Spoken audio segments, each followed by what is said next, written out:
चलो ध्यान देंगे। आगे हम लोग लास्ट क्लास के बाद आगे हमें पढ़ना है प्रॉपर्टीज ऑफ कूलम्ब फोर्स, ठीक है, या इलेक्ट्रोस्टैटिक फोर्स। लेकिन उससे पहले आपको बता दें एप्सिलॉन नॉट का डायमेंशन नहीं बताए थे, ठीक है। यहाँ पे हम ऐसे छोटा सा लिख देते हैं डायमेंशन ऑफ एप्सिलॉन नॉट या परमिटिविटी ऑफ फ्री स्पेस, इसका डायमेंशन भी एग्जाम में आता है, ठीक है। तो आप लोग नॉर्मली लिखेंगे क्या कि सर फोर्स बराबर होता है के Q1 Q2 by R square. देखो कभी कभी देता है कि एप्सिलॉन नॉट का डायमेंशन डिराइव करो, मतलब निकालो, तो डायरेक्ट लिखने से काम नहीं चलेगा, आपको निकालना पड़ेगा। F बराबर के Q1 Q2 by R square लिख दिए। उसके बाद F बराबर के जगह, इसमें तो एप्सिलॉन नॉट कहीं है नहीं ऐसा, तो के जगह पे बनाएंगे 1/4 पाई एप्सिलॉन नॉट, उसके बाद Q1 Q2 बटा आर स्क्वायर।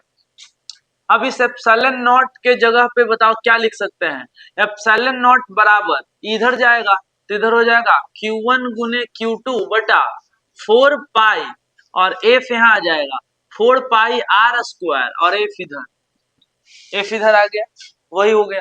अब इसमें हमें इसका डायमेंशन चाहिए, तो डायमेंशन चाहिए तो यहाँ पे हम Q का डायमेंशन होता है 80, एक और Q है तो डायमेंशन इसका भी हो जाएगा 80। डायमेंशन को बड़े वाले ब्रैकेट में लिखते हैं 80, और 80 divided by 4 constant, pi constant dimension नहीं होता है, आर होता है डिस्टेंस, आर स्क्वायर का हो जाएगा एल स्क्वायर, ठीक है, एल स्क्वायर, और फोर्स का होता है MLT-2। फोर्स का आपको याद रहना चाहिए डायमेंशन, ठीक है, कुछ का याद रहे ना रहे। तो ए और ए हो गया ऊपर में ए स्क्वायर, और टी टी स्क्वायर, और नीचे एल का पावर 2 और 1 3, एल का पावर 3, और एम और टी के पावर -2। अब एम को ऊपर भेजेंगे तो एम के पावर -1, एल को ऊपर भेजेंगे तो एल के पावर -3, टी के ऊपर भेजेंगे तो टी के पावर, तो 2 पहले से ही है ऊपर, अब -2 ऊपर जाएगा तो एक और टी के पावर 2 है कि नहीं, दो बार हो गया, और a के पावर 2, इसको ऐसे घेर लेंगे और लिखेंगे m to the power 1, l to the power -3, t to the power 4, t to the power 4, a to the power 2, ऐसे, ठीक है। इस प्रकार से इसका हम डायमेंशन निकाल सकते हैं, एप्सिलॉन नॉट का डायमेंशन। तो डायमेंशन ऑफ एप्सिलॉन नॉट आप इस प्रकार से याद रखेंगे। एप्सिलॉन नॉट का डायमेंशन डायरेक्टली भी एग्जाम में कभी कभी आता है, जिसका आंसर क्या होगा m to the power -1, l to the power -3, t to the power 4, और a टू द पावर 2, ठीक है। चलो बहुत अच्छा। तो आप एकदम बिल्कुल प्रैक्टिस में रहना है कि कैसे निकालते हैं डायमेंशन, कितना होता है, शुरू से रहोगे तब होगा, ठीक है। शुरू से एनर्जी डाउन मत रखा करो। डायमेंशन हो गया हमारा एप्सिलॉन नॉट का। आगे देखते हैं, टॉपिक आगे कंटिन्यू किया जाए। आगे हमारा है प्रॉपर्टीज ऑफ कूलम्ब फोर्स, ठीक है। यहाँ पे लिखते हैं प्रॉपर्टीज ऑफ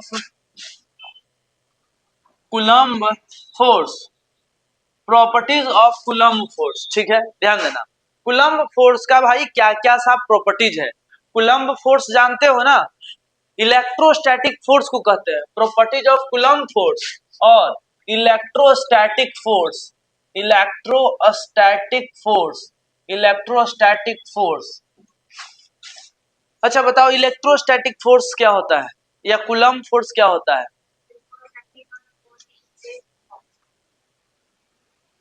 क्या होता है कूलम्ब फोर्स? अरे किस चीज के बीच के फोर्स को कूलम्ब फोर्स कहते हैं? चार्ज के बीच। किसके बीच? चार्ज के बीच के फोर्स को कूलम्ब फोर्स कहते हैं। तो कूलम्ब फोर्स या इलेक्ट्रोस्टैटिक फोर्स का क्या प्रॉपर्टी है, ध्यान देंगे। यहां से जो भी पॉइंट्स होगा एमसीक्यू के लिए बड़ा इंपॉर्टेंट होगा, ठीक है। तो सबसे पहला पॉइंट ये होगा कि कूलम्ब फोर्स कैसा फोर्स है भाई, एक प्रकार का सेंट्रल फोर्स है। कैसा फोर्स है? तो पहला लिखेंगे it is a central force, और इसका समझाएंगे मतलब it is a central force, it is a central force. इसका मतलब क्या हुआ sir, it is a central force? इसका मतलब ये हुआ, इसका एक्सप्लेनेशन में आप लिख सकते हैं कि force act between force act between two charge such that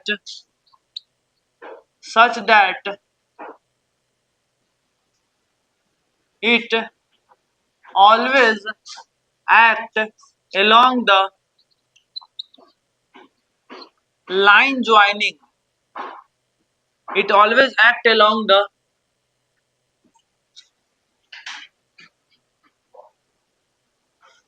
force between two charges such that it always act along the center of line joining, या line joining to the center.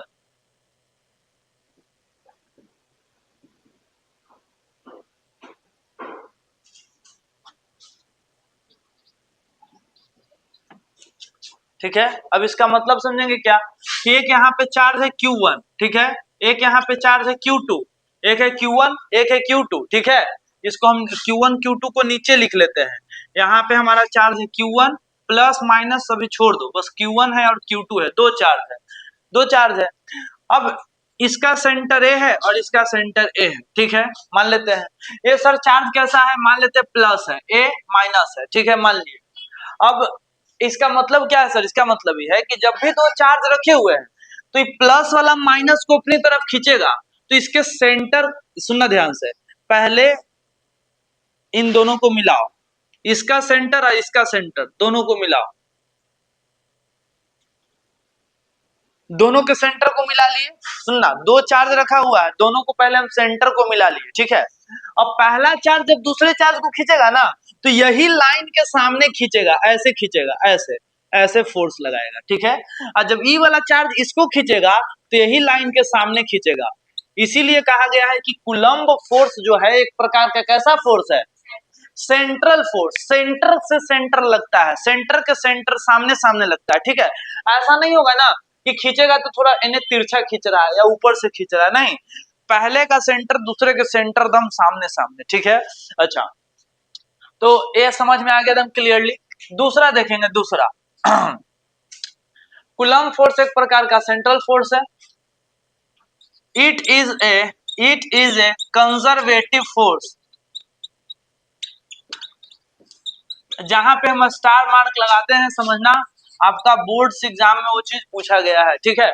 Central force, यहाँ पे इस पे star mark है इसलिए क्योंकि ये पूछा हुआ है, ठीक है, एमसीक्यू में सवाल।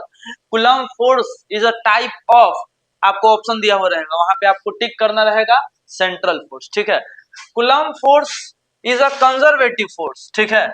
देखो डिपेंड करता है, आपको दो नंबर, अगर आपको दो नंबर में मिले लिखने के लिए, तो आप कि कूलम्ब फोर्स का प्रॉपर्टीज लिखो, तो यही लाइन लिखो, it is a central force, ठीक है।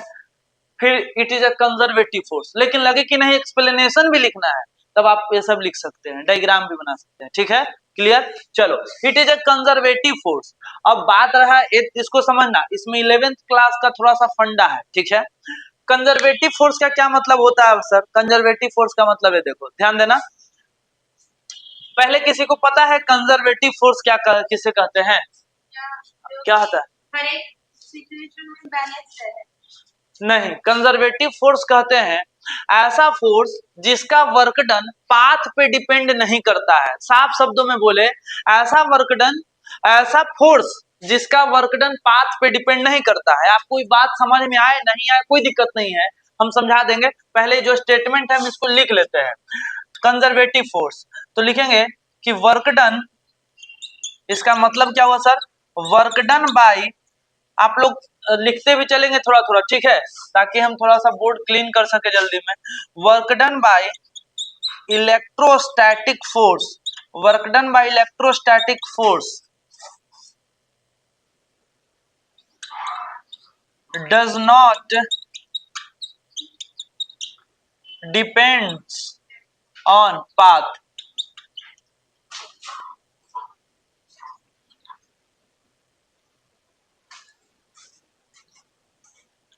Work done by conservative force does not depend on path. इसका एक एग्जांपल आप नीचे से हम आपको दिखाते हैं, सुनना ध्यान से।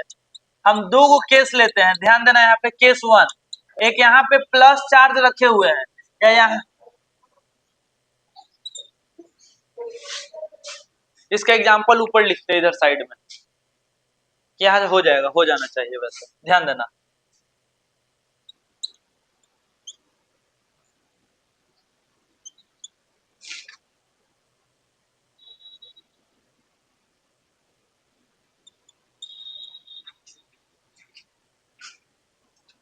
ध्यान देना जी सभी लोग, यहाँ पे देखेंगे ध्यान से, बोर्ड पे ध्यान देना कि एक प्लस चार्ज है और ए भी एक प्लस चार्ज है, लेकिन ये प्लस नहीं दिख रहा है क्या, यहाँ पे ऊपर लिखे नहीं दिख रहा है पीछे से, देखो यहाँ पे ध्यान देना, क्योंकि ये रटने को रट जाओगे फिर समझ में नहीं आएगा, ठीक है। 11th क्लास का फंडा है थोड़ा सा, तो इसको आराम से हम समझाते हैं। देखो एक प्लस क्यू और यहाँ पे एक प्लस क्यू है, और यहाँ से हम एक डिस्टेंस ले लेते हैं आर, ठीक है, और यहाँ पे हम पॉइंट बना लेते हैं पी, और यहाँ पे हम एक चार्ज रखते हैं छोटा क्यू। देखना ध्यान से, एक बड़ा क्यू है और एक छोटा क्यू है, ठीक है। अब आपको हम यहाँ पे पूछ रहे हैं कि देखो भाई, ये छोटे वाले क्यू को पॉइंट पी पे लाना है, तो तुम कैसे लाओगे? हम बोले कि पॉइंट पी पे ले जाओ, तो तुम एक काम करोगे, तुम इसको यहाँ से, हो सकता है कि तुम यहाँ से ऐसे इसको टांग के ऐसे ला के रख दो, इसको बोलेंगे पाथ 1, ठीक है। या किसी और को हम बोलेंगे, मान लो कि कोई दूसरा तरीका से यहाँ पे ला के रख दिया, इसको बोलेंगे पाथ 2, ठीक है।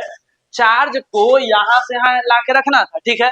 अब तुम सोचो कि तुम तो ले जाओगे, अपना मेहनत से ले जा रहे हो, ठीक है। हम बोले कि तुम ले जाके इसको रखो, तुम तो अपना वर्क करोगे, लेकिन इलेक्ट्रोस्टैटिक फोर्स के बारे में थोड़ा सा सोचो कि तुम ले जाओगे तो यह प्लस है, ये भी क्या है, प्लस, तो प्लस प्लस में रिपल्सन होता है, यानी तो देगा नहीं, ठीक है। लेकिन तुम ले जा रहे हो, तो ले जाने में वर्क होगा, काम होगा, एनर्जी खत्म होगा, होगा कि नहीं, ठीक है। तो सवाल ही है कि आपका हम वर्क का बात नहीं कर रहे हैं, आपके फोर्स के वर्क का बात नहीं कर रहे हैं, हम किसके वर्क का बात कर रहे हैं, किस फोर्स का, इलेक्ट्रोस्टैटिक फोर्स। ए वाला चार्ज और ए वाला चार्ज, ध्यान देना, ए प्लस और ए प्लस, ये प्लस प्लस के बीच क्या होगा बताओ, रिपल्सन, तो फोर्स इधर लगेगा, कौन सा फोर्स, इलेक्ट्रोस्टैटिक फोर्स। जहां भी हम लिखे एफ ई, समझ जाना इलेक्ट्रोस्टैटिक फोर्स, ठीक है। तो ए वाले ने इसको इधर धक्का दे रहा है, ठीक है, और आप इसको टांग के आगे ले आ रहे हैं, मतलब आप इसका डिस्प्लेसमेंट इस डायरेक्शन में करवा रहे हैं, तो 9 क्लास में पढ़े होंगे कि अगर फोर्स और डिस्प्लेसमेंट आ जाए तो वहां वर्क डन होता है। वर्क डन का फॉर्मूला पढ़े हो, फोर्स गुने डिस्प्लेसमेंट, 9 क्लास के चौथा चैप्टर में है। सिंपल फॉर्मूला है, वर्क डन बराबर फोर्स गुने डिस्प्लेसमेंट।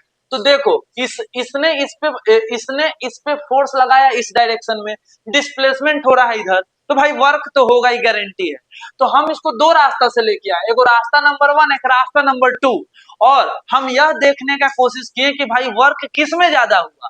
तो तुम अगर पूछोगे सर आप अपने मेहनत के बारे में बताइए, तो मेरे मेहनत का देखोगे तो इस वाला रास्ता लंबा है, तो मेरे मेहनत में तो अगर मेरे वजह से पूछोगे कि आपके मेहनत का वर्क किस में ज्यादा हुआ, इसमें हमें ज्यादा मेहनत लगेगा, इसमें कम लगेगा।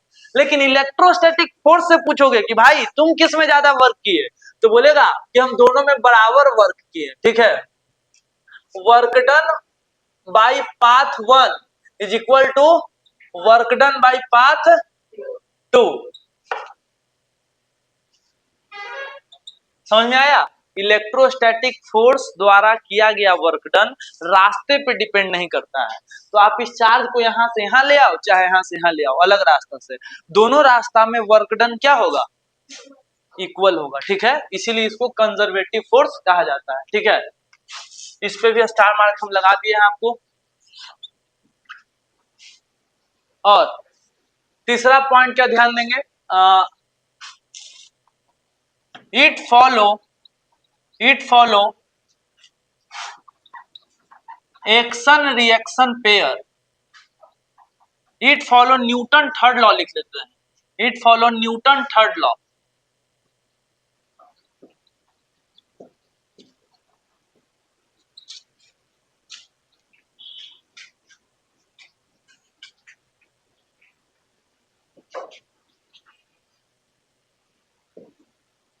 देखो कूलम्ब फोर्स जो है न्यूटन थर्ड लॉ को फॉलो करता है, coulomb force Newton third law को फॉलो करता है, या यूं बोल ले कूलम्ब फोर्स जो है एक्शन रिएक्शन पेयर को फॉलो करता है, ठीक है। लेकिन अब इसका मतलब सर, इसका मतलब है कि भाई ध्यान देंगे, it follow Newton third law. देखो यहाँ पे चार्ज है Q1, यहाँ पे चार्ज है Q2, ठीक है। इनके बीच का डिस्टेंस देखो, डिस्टेंस सेंटर से ही सेंटर का लेते हैं, तो ये हो गया इसका डिस्टेंस, डिस्टेंस हो गया, कुछ भी हो गया डिस्टेंस, चलो ये हो गया इनके बीच का डिस्टेंस, ठीक। अब सर चार्ज तो मान लेते हैं प्लस चार्ज है या माइनस चार्ज है, चलो ठीक है। आगे तो प्लस वाला माइनस को खींचेगा सर, तो आप पहले ही बता दिए सेंटर से सेंटर की तरफ लगता है फोर्स, चलो ये भी मान लिए कि फोर्स इधर लग रहा है और ये वाला फोर्स इधर लग रहा है, सेंटर से सेंटर की तरफ फोर्स लग रहा है, ठीक है, जो कि दोनों है सामने सामने फोर्स लग रहा है, ठीक है। अब आगे देखते हैं सर बात क्या है में न्यूटन थर्ड लॉ का मतलब। देखो न्यूटन थर्ड लॉ का मतलब ये है कि Q1 Q2 को जितना फोर्स से खींच रहा है, ठीक है, Q2 भी Q1 को उतना फोर्स से खींच रहा है। अगर E इसको खींच रहा है 10 न्यूटन से, तो E भी इसको खींच रहा होगा 10 न्यूटन से, ठीक है। E होता है, चाहे चाहे कितना बड़ा चार्ज रहे, कितना छोटा चार्ज रहे, ठीक है। बड़ा छोटा नहीं देखना है कि बड़ा है तो ज्यादा खींचेगा, छोटा है तो कम खींचेगा, नहीं। दो गो चार्ज है, कितना बड़ा कितना छोटा है, तो अगर बड़ा वाले ने छोटा वाले पे 10 न्यूटन लगाया, तो छोटा वाला भी बड़ा वाला पे 10 न्यूटन लगाएगा, ठीक है। अट्रैक्शन हो या रिपल्सन हो, कुछ भी हो, ठीक है। तो हाँ, लेकिन लिखने का तरीका यहाँ पे सब लोग समझेंगे। लिखने का तरीका देखो, इस वाले फोर्स को क्या लिखे, वैसे फोर्स तो दोनों बराबर होगा, तो सर एफ और एफ लिख दे, हाँ लिख दोगे, कोई दिक्कत नहीं है, ठीक है।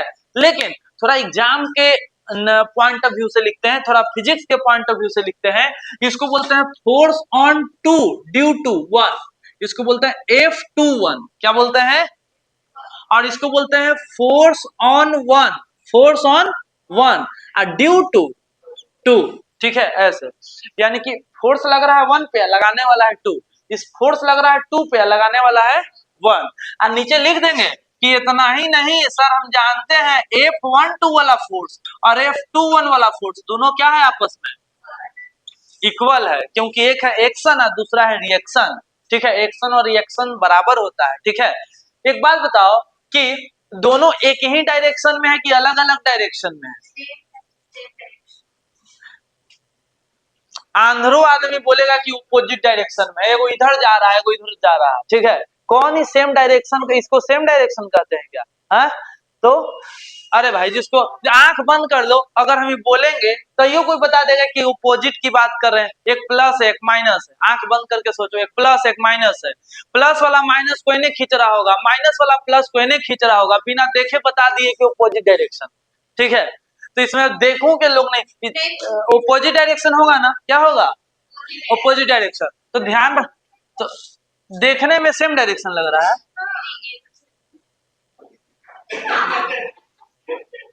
कहा यहाँ से देखो, एक सेकेंड, इधर मैप पढ़ी हो ना, इधर ईस्ट होता है, इधर वेस्ट होता है, ये वाला फोर्स जा रहा है ईस्ट की ओर और ये वाला फोर्स जा रहा है वेस्ट की ओर पर ये सेम देखो, तुमको सेम इसलिए लग रहा है, इसको लग रहा है मुंडी लड़ रहा है सामने सामने, ठीक है।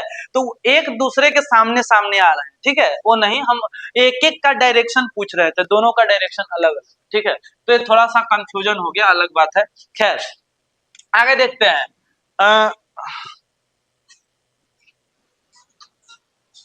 इधर आ रहा है, हाँ ठीक है, चलो आगे देखते हैं।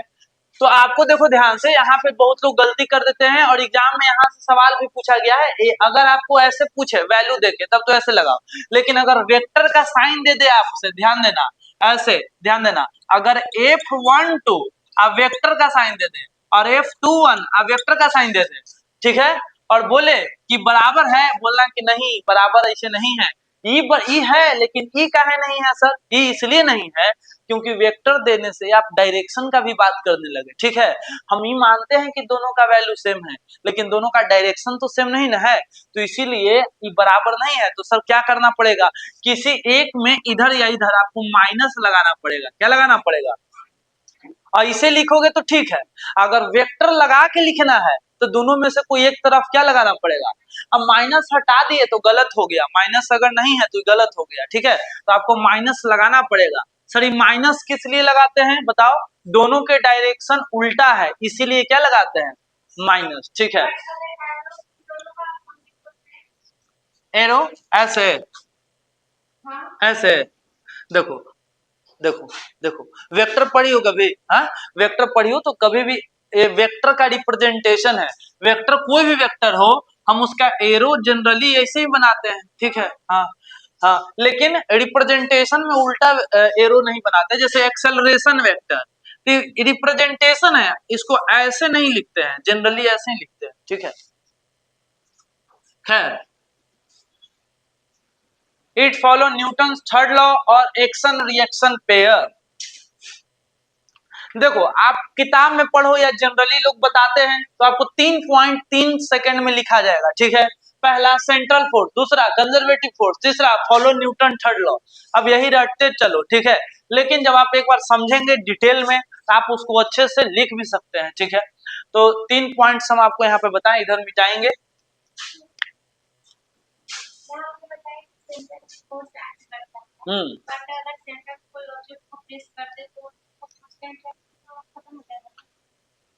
सेंटर में क्या रख देंगे तो हाँ तो सेंटर से सेंटर फोर्स लगता है, हाँ उसके सेंटर के मीडियम में अगर कुछ और रख दिया ऐसा तो मैग्नेटिक फील्ड में टकराने से तो सेंटर में जो आप चीज रखेंगे मान लीजिए तो वो उसका चार्ज बॉडी रख रहे हैं कि न्यूट्रल बॉडी रख रहे हैं, पहले बता दे कि दो चीज के बीच में जितना फोर्स लग रहा है हाँ, उतना ही लगते रहेगा जब तक आप तीन चीज ना बदले। पहला सुनो ध्यान से, दो दो चार्ज के बीच में, सुनो दो चार्ज के बीच में उतना ही फोर्स लगता रहेगा जब तक आप तीन चीज ना बदले। क्या ना बदले, तो दोनों चार्ज का वैल्यू ना बदल दे, Q1 और Q2, Q1 Q2 ना बदले, डिस्टेंस ना बदले और मीडियम ना बदले। अगर आप Q1 Q2 सेम दिए हुए हैं, ठीक है, अब Q1 और Q2 में कोई चेंज नहीं लाए हैं, डिस्टेंस में कोई चेंज नहीं लाए हैं, बीच में एयर है वाटर है जो है पहले से जो है वही रहने दिया है, तो कुछ भी कर लो फोर्स उतना ही लगते रहेगा, ठीक है। ये तीन चीज करने से ही फोर्स बदल सकता है, ठीक है। तो force between two charge body does not depend on the surrounding charge, ये भी प्रॉपर्टी में आएगा, ठीक है।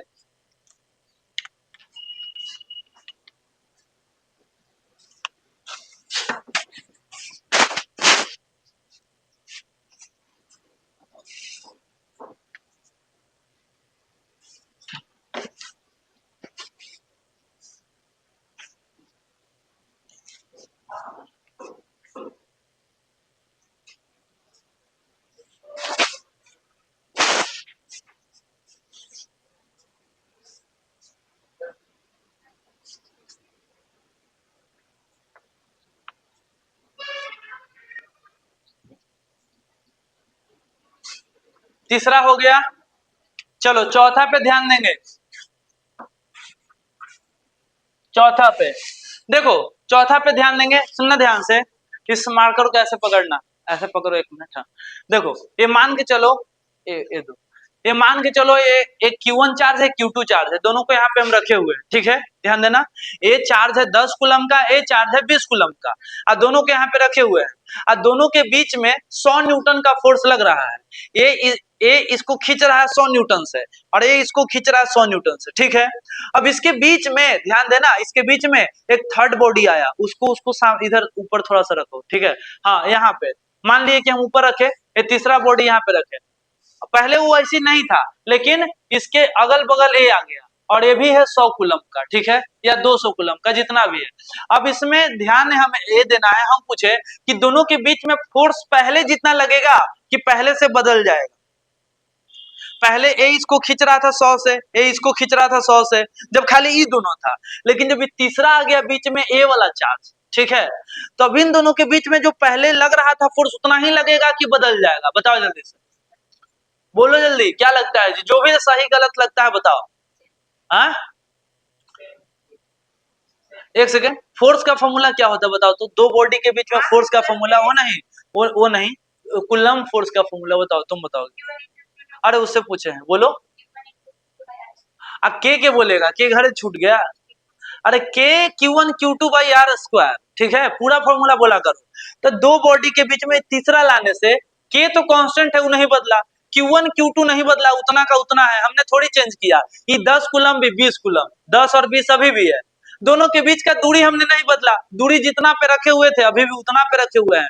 तो चाहे तीसरा बॉडी आ जाए, चाहे चौथा बॉडी आ जाए, चाहे पांचवा बॉडी आ जाए, दो चीज के बीच में जितना फोर्स लग रहा होगा उतना ही लगता रहेगा, चाहे बीच में 100 गो आ जाए, चाहे 1000 गो आ जाए, चाहे क्यों गो आ जाए। ठीक है, तो प्रॉपर्टीज क्या बना, force between two charge body does not depend on the surrounding charge. दो चीज के बीच में कितना फोर्स लग रहा है इस सराउंडिंग पे डिपेंड नहीं करता है। ठीक है, ये बिल्कुल उसी प्रकार से है कि अगर दो बेस्ट फ्रेंड बहुत बढ़िया, मतलब बेस्ट फ्रेंड एकदम बढ़िया वाला, ठीक है, तो तीसरा चौथा पांचवा कोई कितना भी आ जाए, उनके बीच का दोस्ती कम है ज्यादा जो है नहीं होगा, जितना है कांस्टेंट चलते रहेगा। लेकिन जो इसी खाली खर्चा करावे वाला दोस्त है, तो दो दोस्त के बीच में जो दोस्ती है, जब तक खर्चा चल रहा है, सराउंडिंग में आ गया, ये डेली 20 रुपया के खिया रहा है, 50 रुपया खियावे वाला आ गया, ठीक है, तो दोस्ती शिफ्ट हो जाएगा इधर से इधर। हाँ। तो खैर कूलम्स लॉ का एक बढ़िया रिलेशन है, ठीक है, कि दो बॉडी के बीच में जो इंट्रैक्शन है तीसरा बॉडी पे डिपेंड नहीं करता है भाई। इसको और अप्लाई कर सकते हो अपने हिसाब से, कहीं कहीं ज्यादा समझाने का तो जरूरत नहीं है। देखो चौथा, force between two charge body does not depends on the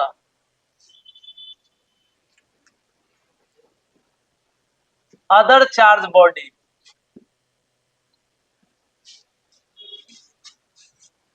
देखो इस पे हमको एक चीज छोटा सा याद आया कि मैथ में मान के चलो एक यहाँ पे हम पॉइंट बनाए ए और बी और सी, ऐसे है कि नहीं, ऐसे मैथ में लिखते हैं। यहाँ इससे हट के एक बात ऐसी बोल रहे हैं, इसको कैसे लिखते बताओ, A B plus B C बराबर क्या होता है, ए सी।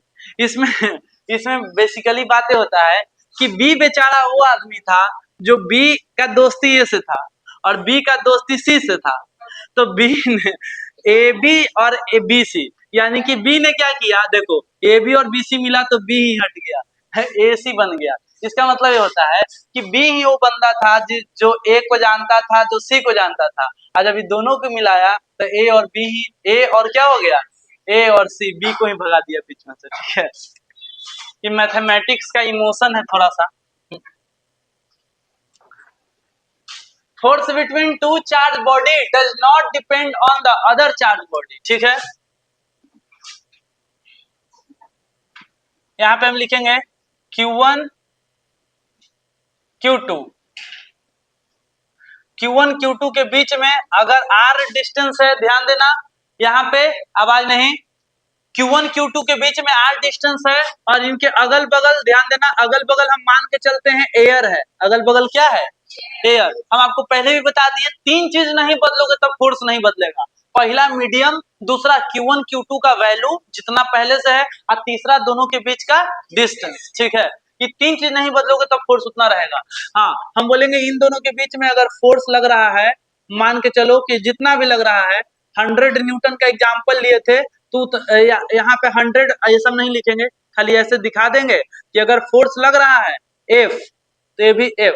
ठीक है, और इधर अगल बगल कुछ भी रख दो, यहाँ पे Q3 रख दो, Q4 रख दो, Q5 रख दो। ठीक है, ये सब की वजह से कुछ भी इस पे चेंज नहीं होने वाला है। ठीक है,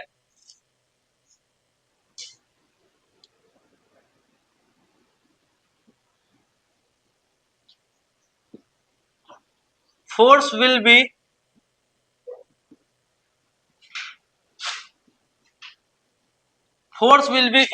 independent on the value of Q3, Q4 and Q5। इन दोनों के बीच का फोर्स डिपेंड नहीं करेगा भाई Q3, Q4 और Q5 पे।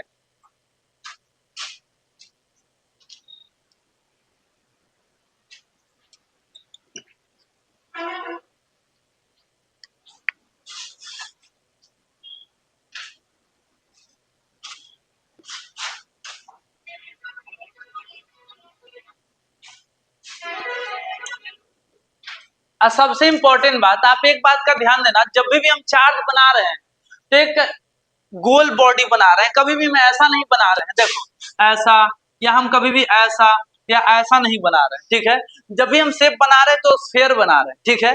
इसका एक बेसिक सा अगर कारण बताएं, तो अगर हम बोलेंगे, ध्यान देना कि एक बॉडी Q1 है और यह Q2, यह Q1 यह Q2, बताओ इन दोनों के बीच कितना फोर्स लग रहा है, तो आप बोलेंगे sir K Q1 Q2 by R square, ठीक। Q1 Q2 भी पता है, R कैसे निकालोगे, R होता है सेंट्रल डिस्टेंस, कैसा डिस्टेंस, सेंट्रल डिस्टेंस। तो एक तो तरीका है सेंटर ऑफ मास से चल सकते हैं, लेकिन नॉर्मली सोचो तो ऐसे बॉडी का सेंटर होता है क्या, सेंटर तो कोई जो परफेक्ट शेप में है जैसे सर्कल, उसका पॉइंट होता है सेंटर, सेंट्रल पॉइंट। तो इसका इसका डिस्टेंस यहां से यहां लेना है सर, कि इसका सेंटर किधर है, यहां से यहां लेना है। इसमें डिस्टेंस लेने में मतलब डिफाइंड ही नहीं है सेंट्रल डिस्टेंस। इस सेंट्रल डिस्टेंस क्या क्या, हाँ स्क्वायर का भी नहीं होगा, ठीक है। इसीलिए जनरली हम लोग हर बार स्फेरिकल बॉडी बना रहे हैं। चार्ज को कैसा, स्क्वायर का सेंटर देखो, स्क्वायर का सेंटर ऐसे बनाने को बना लोगे, लेकिन एक बात समझना, ऐसे ऐसे, ठीक है। इसका तो इसमें हर जगह से बराबर दूरी नहीं है, जैसे देखो सेंटर का मतलब हर पॉइंट से बराबर दूरी, तो यहां से ये वाला दूरी और यहां से ये वाला दूरी, तो ये वाला दूरी कम होगा और ये वाला दूरी ज्यादा हो जाएगा, ठीक है। और सर्कल में हर जगह से बराबर दूरी आता है, ठीक है। तो चलो इसमें क्या समझ में आया कि सर कूलम्ब फोर्स लगाने को हम कहीं लगा सकते हैं, लेकिन जनरली इसे हम लगाते हैं पॉइंट चार्ज के लिए। कैसे चार्ज के लिए, पॉइंट चार्ज के लिए। तो coulomb force is valid for, coulomb force किसके लिए वैलिड है, पॉइंट चार्ज के लिए। कैसे चार्ज के लिए, पॉइंट चार्ज के लिए, ठीक है। पॉइंट चार्ज में सेंट्रल डिस्टेंस लेना आसान होता है, ठीक है। इसीलिए कूलम्ब फोर्स का जो फॉर्मूला है, इलेक्ट्रोस्टैटिक फोर्स का जो फॉर्मूला है, हम लोग लगाते हैं पॉइंट चार्ज के लिए। तो यहाँ पे लिखेंगे कूलम्ब फोर्स, कूलम्ब फोर्स, या डायरेक्ट लिखते हैं it is valid for point charge. Coulomb force अगर लिख लिए हो तो उसके बाद भी लिख सकते हो, हम यहाँ पे बार बार कूलम्ब फोर्स नहीं लिखते हैं। It is valid for, it is valid for point charge.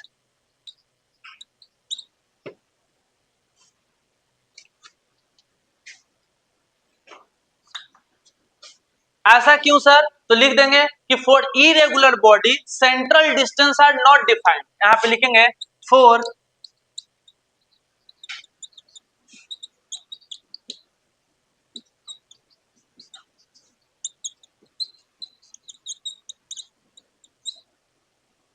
Central distance is not defined.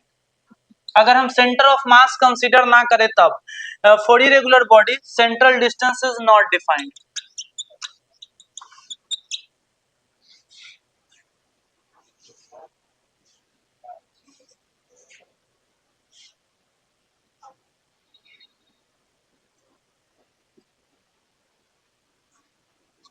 देखो ऐसे इरेगुलर बॉडीज है Q1 और Q2, इसका सेंट्रल डिस्टेंस कैसे डिफाइन करेंगे, नहीं कर सकते हैं। क्या हुआ, कुछ दिक्कत है क्या इसमें, हाँ बोलो, हाँ बोलो बोलो, क्या valid, it is valid four, हाँ इट इज वैलिड फोर मतलब यह लागू होता है पॉइंट चार्ज के लिए, हाँ।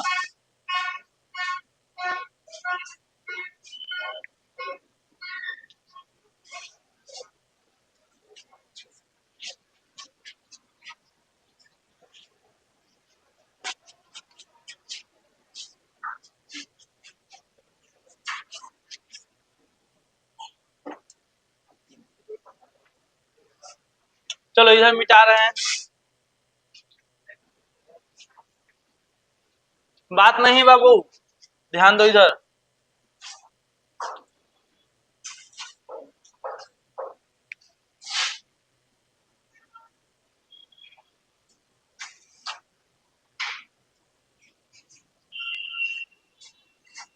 देखो और एक बात और ध्यान देना कि कूलम्ब फोर्स के बारे में 5 जो पॉइंट्स पॉइंट्स जो हैं वो सबसे मेन इंपॉर्टेंट पॉइंट्स, ऐसे और भी बहुत सारे पॉइंट है जो मेन मेन है, पहले उसी को डिस्कस किए हैं, बाकी छोटा छोटा पॉइंट है। देखना एक और है इंपॉर्टेंट में कि एक चार्ज है Q1 एक Q2, 10 कूलम 20 कूलम, दोनों के बीच में फोर्स लग रहा है 100 न्यूटन का, समझ लिए।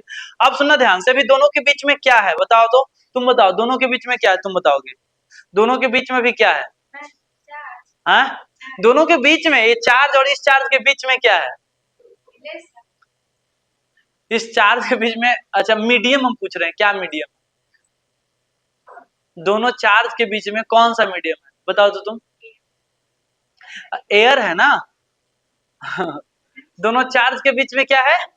एयर है, मीडियम। चलो कोई बात नहीं, एक Q1 और Q2 दो चार्ज के बीच में एयर है। सुनना, 10 कूलम 20 कूलम फोर्स 100 न्यूटन का लग रहा है, इनके बीच में क्या है? एयर। हम मान के चले सब चीज सेम रखे, थोड़ा सा इमेजिन करो कि पूरा रूम पानी से भर गया, सब ऐसे ही बैठे हुए सब लोग, लेकिन पूरा रूम पानी से भर चुका है और हम बिल्कुल ऐसे ही एग्जाम्पल लेके खड़े हैं और पूरा रूम पानी से भरा हुआ है। अब हम पूछेंगे कि ए जैसा है वैसा, बोलेंगे फोर्स अब कितना लग रहा है? पहले 100 न्यूटन लग रहा था, अब कितना लग रहा होगा? 100 से ज्यादा कि 100 से कम कि उतना 100 न्यूटन? नहीं, उतना नहीं जाएगा, या तो ज्यादा या कम। क्यों क्यों ऐसा होगा? क्योंकि देखो हम Q1 Q2 तो नहीं बदले, डिस्टेंस नहीं बदले, लेकिन मीडियम बदल दिए। पहले दोनों के बीच में हवा था, अब दोनों के बीच में क्या आ गया? पानी आ गया। तब जब दो चार्ज के बीच में आप मीडियम बदल देते हैं तो मीडियम बदल देने से उनके बीच का फोर्स भी बदल जाता है, ठीक है। अब फोर्स ज्यादा होगा कम होगा इस पे बात करेंगे, ठीक है, क्यों ज्यादा होगा क्यों कम होगा, लेकिन आपको याद रखना है कि कुल चार्ज के बीच लगने वाला फोर्स किस चीज पे डिपेंड करता है? मीडियम पे डिपेंड करता है कि इनके बीच में हवा है कि पानी है कि केरोसिन है कि पेट्रोल है, दो चार्ज को रखा कहाँ गया है? हवा के अंदर कि पेट्रोल के अंदर कि पानी के अंदर, ठीक है, ऐसे डिपेंड करता है। तो ध्यान देना। वैसे आपको बता दें, दो चार्ज के बीच में सबसे ज्यादा फोर्स लगेगा जब हवा में रहेगा तब, अभी के लिए बता दें। हवा के अलावा पानी में रखोगे कम हो जाएगा, और कोई दूसरा चीज में रखोगे कम ही होगा। सबसे ज्यादा लगता है हवा में। कहाँ में? हवा में, ठीक है।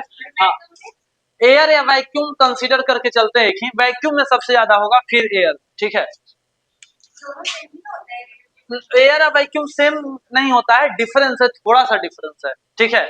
डिफरेंस इतना है कि जैसे 10 क्लास में रिफ्रैक्टिव इंडेक्स 1 होता था दोनों का, ठीक है, लेकिन वैक्यूम का 1 होता है, ठीक है, लेकिन एयर का 1.00000001 ऐसे करके होता है। तो वैक्यूम और एयर एक है, अगर रियलिटी में देखोगे तो एक नहीं है, डिफरेंस है थोड़ा सा। क्या डिफरेंस है? वैक्यूम का मतलब कुछ भी नहीं रहना चाहिए, ठीक है, और एयर का मतलब क्या हुआ? गैस का मिक्सचर है, ठीक है। तो यहाँ पे हम लिखते हैं कि फोर्स बिटवीन टू चार्ज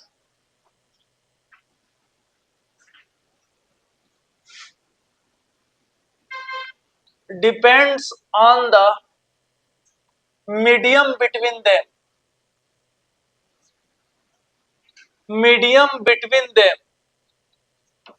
ध्यान देना, force between two charge depends on the medium between them, यानी कि एक Q1 चार्ज है और एक Q2 चार्ज है, और ध्यान देंगे अगर ये दोनों के बीच में फोर्स लग रहा है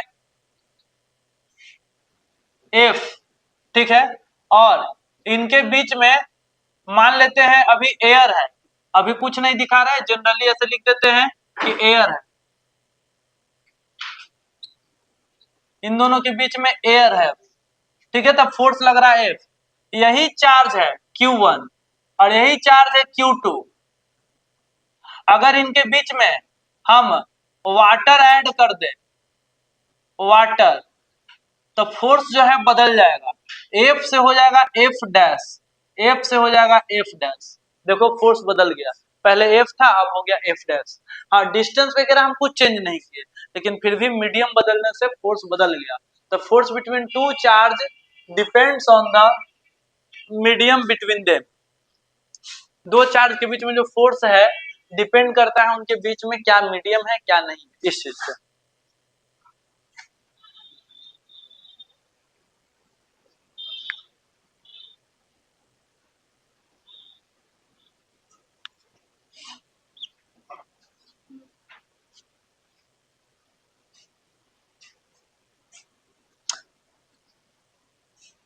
अच्छा, इलेक्ट्रॉन का मास होता है कि नहीं होता है?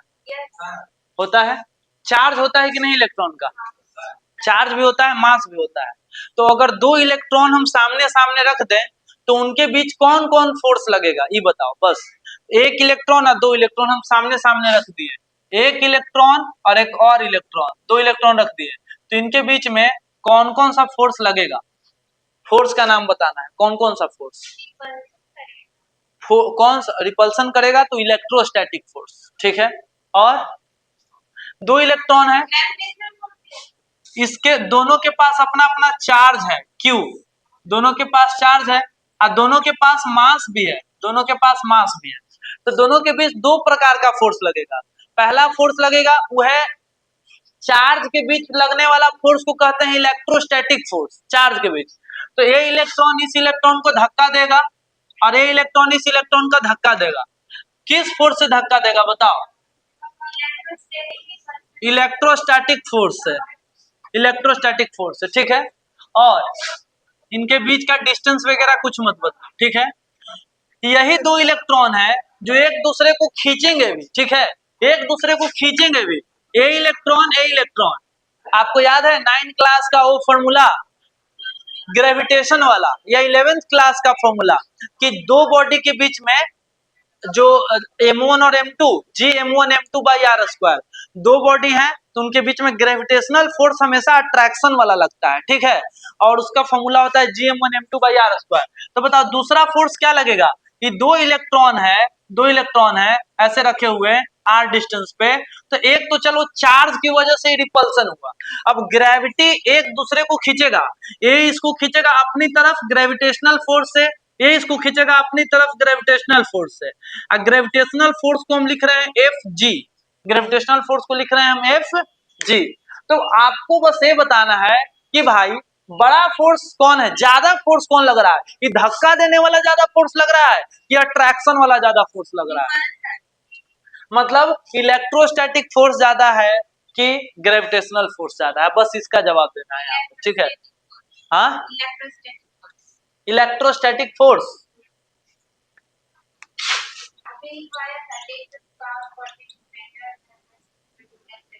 हम लिखवाए हैं ऐसा? अच्छा अच्छा, सर पिछला क्लास में क्या? पिछला क्लास में ना, चलो ठीक है, बहुत अच्छा।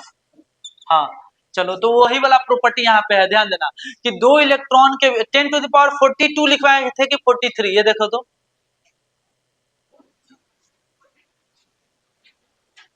42। देखो तो याद रखेंगे, ये भी इंपॉर्टेंट है कि दो इलेक्ट्रॉन के बीच में 42 है ना, हाँ, तो दो इलेक्ट्रॉन के बीच में आपका इलेक्ट्रोस्टैटिक फोर्स भी लगता है और ग्रेविटेशनल फोर्स भी लगता है। और जो इलेक्ट्रोस्टैटिक फोर्स और ग्रेविटेशनल फोर्स में ज्यादा कौन होता है, तो भाई एक बात तो गारंटी है, इलेक्ट्रोस्टैटिक फोर्स ज्यादा होता है। तो एक ध्यान देना, इलेक्ट्रोस्टैटिक फोर्स बहुत ज्यादा बड़ा है ग्रेविटेशनल फोर्स से, बहुत नहीं बहुत ज्यादा बड़ा। कोई बोले कितना बड़ा, तो तुम बोलना इलेक्ट्रोस्टैटिक फोर्स और ग्रेविटेशनल फोर्स का रेशियो निकालोगे तो 10 के पावर 42 आएगा। सर इसका मतलब electrostatic force is 10 to the power 42 times greater than क्या? Gravitational force. इतना टाइम्स होता है, electrostatic force is 10 to the power 42 times of gravitational force, ठीक है। यानी कि दो चार्ज के बीच में लगने वाला फोर्स बहुत स्ट्रांग होता है ग्रेविटेशनल फोर्स के मुकाबले। ग्रेविटेशनल फोर्स कमजोर फोर्स है इलेक्ट्रोस्टैटिक फोर्स के सामने, ठीक है। हाँ, लेकिन आप भी ध्यान रखना ये वैल्यू इलेक्ट्रॉन के लिए ही है, प्रोटॉन के लिए अलग होता है, ठीक है। हम लिखवाए थे किसके लिए? इलेक्ट्रॉन की प्रोटॉन दोनों के लिए, इसी के लिए। हाँ, तो खैर इसी के लिए प्रोटॉन के लिए अलग निकालना पड़ता है कभी कभी, ठीक है। इसको लिख लो, दिखाना कॉपी कितना पॉइंट्स हो गया, कुछ छूटा तो नहीं, एक आध और होगा तो उसको ऐड कर लेंगे।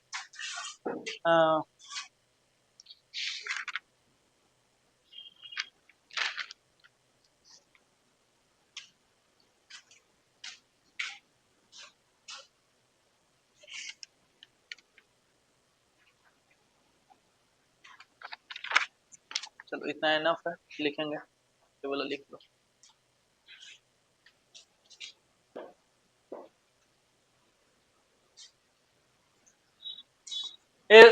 7 प्रॉपर्टी है। आप इसके अलावा भी प्रॉपर्टी बनाए जा सकते हैं, लेकिन जितना मेन जो प्रॉपर्टी है, ठीक है, इतना ही है, ठीक है।